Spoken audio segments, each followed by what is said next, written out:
Tagumpay na natuli ang 100 kabataan ng Barangay Mini Proper sa Pagcor Multipurpose Court sa ginanap na handog ni Kapitana Irene Biteng, Libreng Tuli 2025. Ang Libreng Tuli ay programa ng pamahalaang barangay na ginaganap taon-taon. Layunin na makapagbigay ng libreng serbisyo sa bawat pamilyang Minieños. Mula sa Libreng Tuli ay makakatanggap rin ng libreng gamot ang bawat kabataang Minieños. Ito ay isang pamamaraan rin upang hindi na gumastos ang mga magulang sa mga gamot ng kanilang mga anak. Buong suporta mula sa pamahalang barangay sa pangunguna ng ating butihing Kapitana Irene Biteng, katuwang rin ang Chairman Committee on Finance Kagawad Jason Cama na humatili sa nasabing programa. Laking tuwa naman ni Reyna Jean Colimbo, isa sa mga magulang na napasama ang kanyang anak sa ginanap na Libreng Tuli 2025. Ay, ako po si Reyna Jean Colimbo. Isa po ako sa kuha ng Libreng Tuli ni Kapitana. Ako po ay natutuwa sa kanyang ginawang ito dahil po bukod po sa libre, napakabait po ni Kapitana sa amin, napakadami po niyang magtatulungan ng mga bata.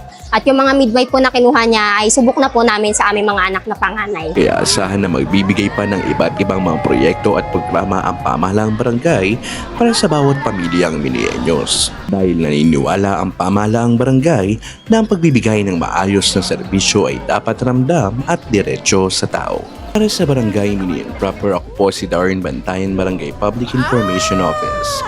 Maraming salamat po.